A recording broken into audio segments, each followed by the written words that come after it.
Yes, people, I'm back again. And today I'm going to talk about the two most polarizing figures in Arsenal Football Club right now. Problem is that you are woke. Never attack. But what if I want to attack? You make the opponent score for you, god damn it! Martin Ødegaard and Mikel Arteta. Those are the two most polarizing figures in Arsenal Football Club right now. If you like Arteta, they call you Arteta sexual. If you don't like Arteta, they say you don't like the club. You hate the club. If you like Ødegaard, it's Ødegaard's what I don't even know what it is. Massive why.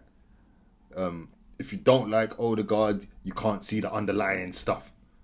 So I just want to get into these two people. Pause. Whoa. Pause. I'm not trying to get into nobody, but I wanted to touch on. Can't even touch on. Listen, Mikel Arteta. So I feel the reason he's really polarizing in our fan base is because the style of football right now. The style of football right now, it's not my favorite. Probably not your favorite. It's dry, you could say. You could say it's a bit dry, lacking that pizzazz, entertainment. I mean, I'm an Arsenal fan, so if we score a goal and win, I'm happy. Like I can't even process the entertainment factor because I've just got endorphins. So the same thing I would have got from entertainment, I'm getting it anyway.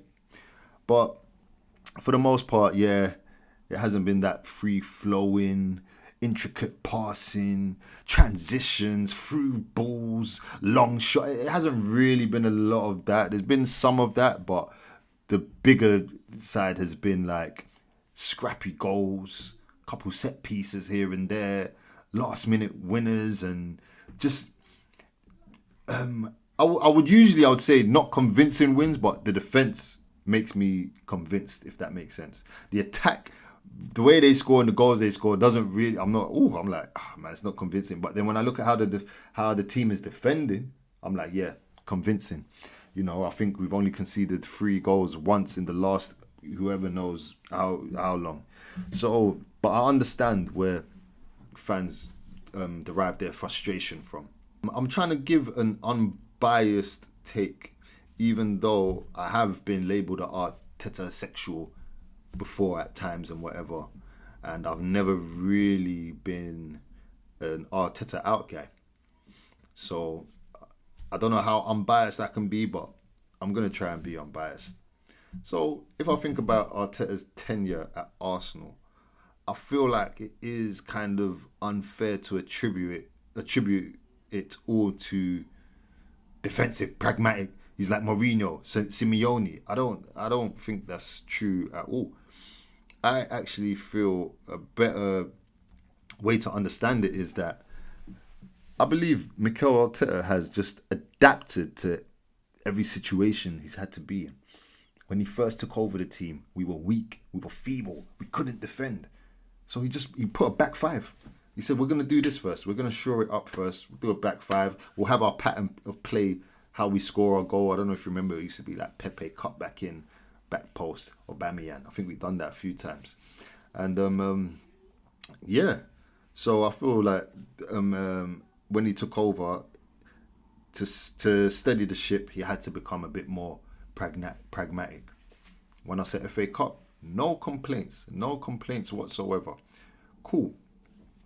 See, as time goes on, there's the whole Saka and Emil Smith Rowe period, and we're looking a bit more free-flowing, more attacking. There was a time, I believe we was fighting for top 4 with Tottenham, and although they beat us, they pipped us to top 4.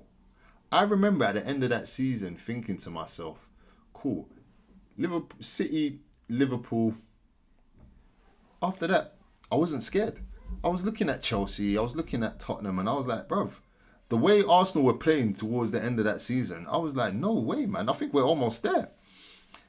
Fast forward to the season where we first challenged free-flowing football, beautiful football, probably the best football we've played in his whole tenure. Second best in my opinion. But to a lot of people, the best football we've played in his whole tenure. Everyone was firing. Jesus, Martinelli, Saka, Ødegaard. Everyone was going crazy. Partey balling, Xhaka balling, everyone. Perfect blend. Zinchenko inverted. There were so many it was great to watch, man. The stadium was alive. But what did it bring us? What did that bring us? Nothing but pain. Nothing but pain. And we all go back to that match, I believe, was it 4-1 against City, 3-1? When Haaland took off his hairband, and they kind of, that was like the title was kind of done. Even though there was, I think we we still in the league? But they had a game in hand. It was all, but bro, everyone knew the title was done, man. The title was done. After that, the general consensus is Arteta got scarred. Arteta's been scarred. Now he's just gone fully pragmatic. The next season we started really pragmatic and we had some shaky results. I think we lost to Fulham or something.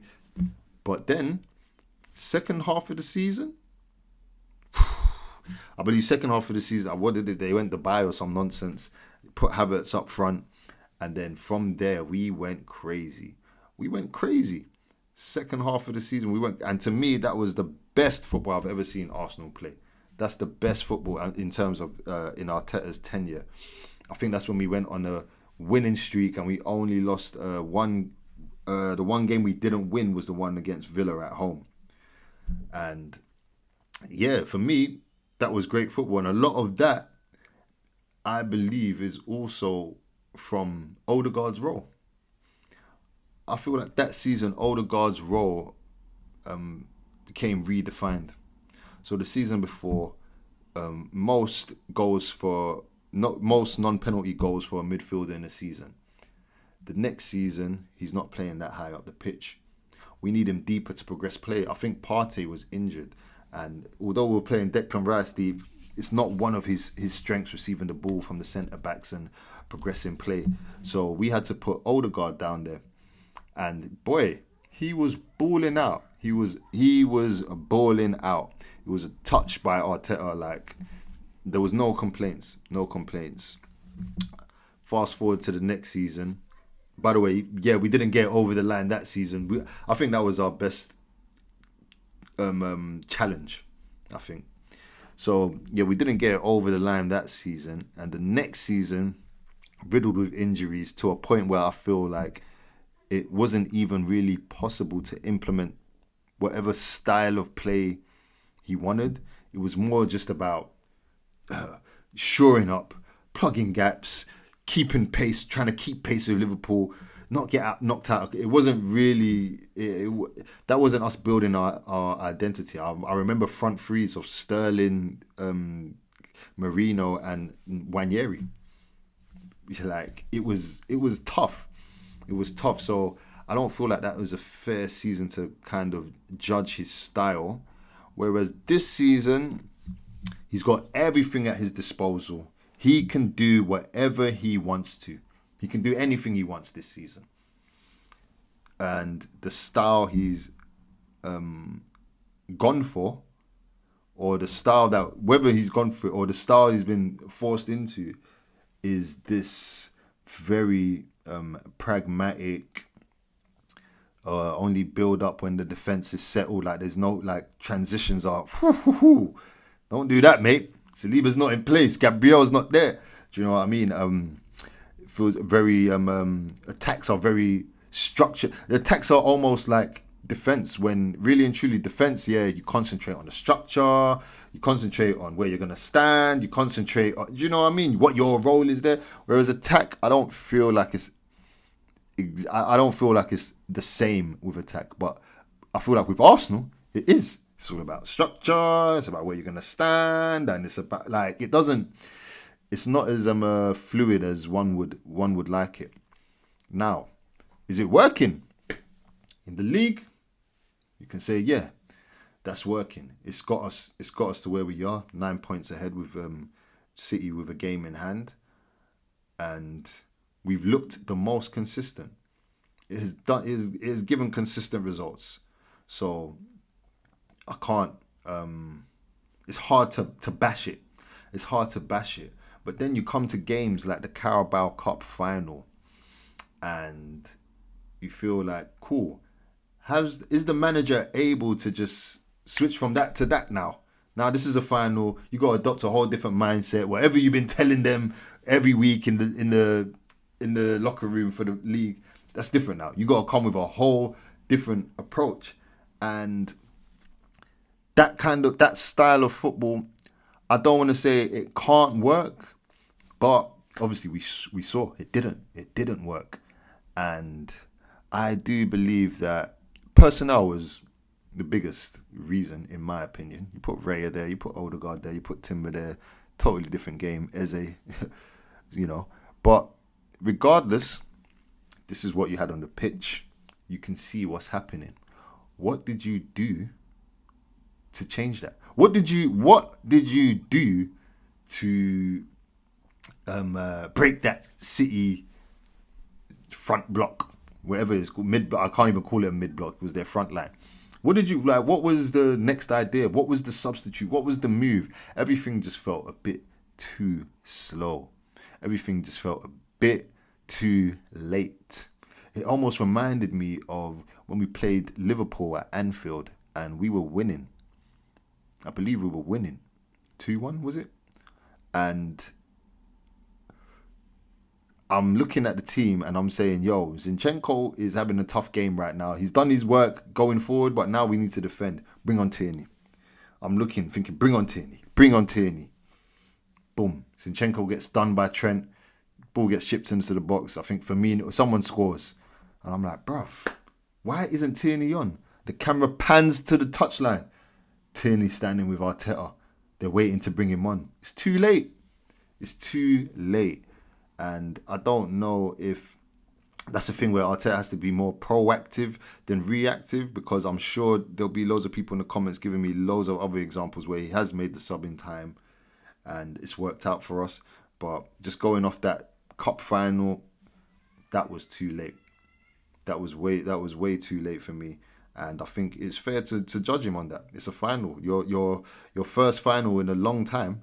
And the club needed it. We needed it more than City, to be honest. I feel, I don't care that, but City might not win anything. Yeah, that's their business. We needed this. We needed this more than anyone. And it didn't happen. So it's a gut punch. But it's not the end of the world.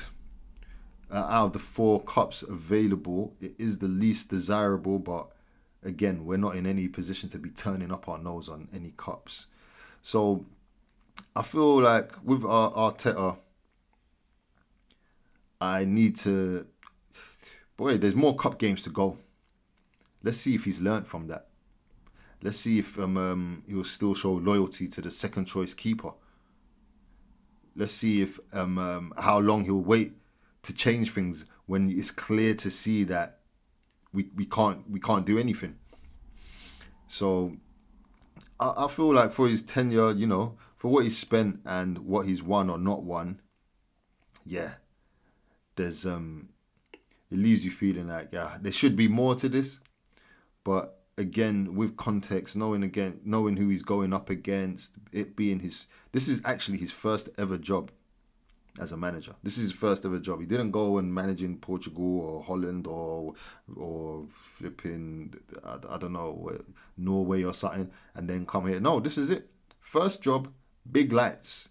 So I do give him a little bit of grace for that. But the truth is, my friend, you've done a very good job. You've taken us very far, but you have to take us further.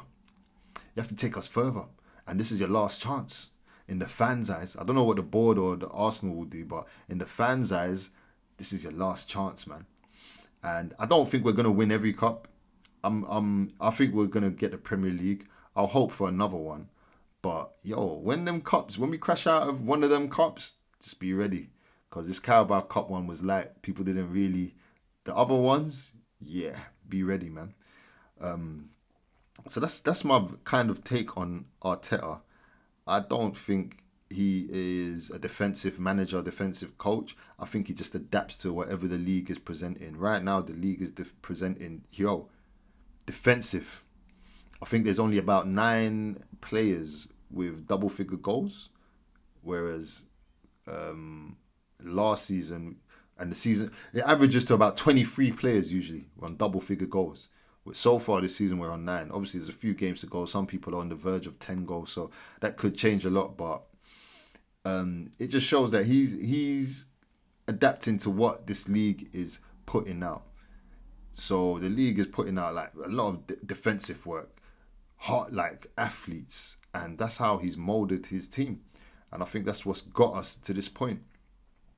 What we need now is for the Mavericks and some of the attackers to get us over the line now. Gyökeres, you just got a hat-trick the other day. Come bring that form back. Eze, when you come back, they keep telling me, wait for spring, Eze. It's spring, my bro. It's spring. I saw that goal against Leverkusen. Yeah, we need more of that. We need more of that. So, yeah, I think, like I said, I believe he's just adapting to the style of the league. And I don't think it's a thing of, oh, if he wins it this season, next season, he's going to just play the same. No. I feel like whatever the league changes to, yeah, he's going to be the chameleon of that. Because I don't think it's one team or manager that sets the narrative. I mean, I know Pep Guardiola has had a big influence on the Premier League, but I don't feel like people just all copied Pep. Yeah, people started playing out from the back more, but in terms of Pep's tactics and his style, like, no, I'm not looking. I wasn't looking at Brentford and thinking, yeah, man, you lot are playing like, you lot are trying to play like City. Nah, even though some of them, it's mostly them championship teams. They come up because they've been so good in their league before. They come up and think they can keep that style and then just get pammed. But yeah, I feel like he just adapts to the style of the league. Ødegaard now. Martin Ødegaard. I saw an article saying he's just been so frustrated with his injuries and all the time he's missed this season. Yeah, me too, bro. Pick a number, get to the back of the line, man. We've all been there. But Martin Ødegaard, probably at times one of my favourite Arsenal players. About 2 seasons ago, he was pretty much my favourite Arsenal player. And last season, very disappointing. A lot of people are putting it down to the ankle injury. I guess I can get it in terms of the ball striking and the confidence and long range passing, whatever. But yeah, he was just poor last season. Poor performances. This season, I do feel he's been up and down. I feel like he's had some great performances. You know, Newcastle, Olympiacos, and then Aston Villa. Brighton, was it? And he's had some poor performances, some really, really poor ones. I can't even name all of them, but yeah, he's had some poor ones. I feel like Ødegaard's role in this team needs to be redefined. I said it earlier in this video when he dropped deep to play alongside Rice to help us progress the ball up. I feel like Ødegaard and Zubimendi are stepping on each other's toes. I don't feel like those are 2 midfielders you can play together, if I'm being honest. If I'm being honest, I feel like they do the same thing. Or they should be doing the same thing. Zubimendi, I don't see him picking up the ball from the centre-backs, turning, releasing someone or beating the press or whatnot. I see a lot of his good work in the opposition half. Good one-touch passing. Like very intricate passing. I love like the speed of thought of Zubimendi. But in terms of build-up, I actually don't get that. I feel like I've been hoodwinked, man. They told me, yeah, man, this guy is going to replace Partey and Jorginho. And in the beginning, I was almost blinded. But when I think of it, nah, I don't see that. There's a game we played. We played Aston Villa away at Villa Park. And Zubimendi got blocked out the whole game. Blocked out. They just stood in front of him. He couldn't receive the ball. And Ødegaard had to come deep. He had to come and get the ball all game, progress us forward. And yeah, we lost that game, but I think he had a good game. I know Martin Keown gave him man of the match. I wouldn't go that far, but still, I feel like getting the ball from the centre-backs and progressing it, he does that better than Zubimendi. So then that makes me think, all right, cool. What does Zubimendi do better than Ødegaard? And I guess this season he's been much more of a goal threat. He even scores headers. So yeah, that's good. But I don't know if I'm not sure if it's enough. Am I going mad? I'm not sure if it's enough. I mean, we've seen them try it, but we haven't got a chance to actually see it in this full-fledged the midfield of Rice, Eze, and Ødegaard. I need to see that. I really need to see that. Because as much as I love Rice, as I keep saying, he can't dictate play. He can't pick up the ball from the centre-backs. He can't do 1-2 and then receive the ball back when he's facing play and then do a pass or something like that. That's Ødegaard. So I'm hoping that this don't come back to bite me and he just comes back and he's terrible. But I feel him coming back into the team is going to be massive. And I do think his competition is actually Zubimendi and not Eze. It's Zubimendi and not Eze. But we got to address that, the midfield department, because I don't think this is good enough to go into next season. I need a deep line playmaker or someone that can break up play as well as Rice. Oh, mate, back in the day, you would have them all in one person. You'd have a Diaby. Just do it all. But anyway, yeah, listen. That's my take on that. I think like Ødegaard's going to come back and play a big role. He's still the club captain. I know there's a lot of hate towards him, but he's a baller, man. He's a baller, man. Just let him do his thing and hopefully he can get us over the line. But yeah, let me know what you think in the comments. Like, subscribe, hype the video. Princeton Talks. More content coming.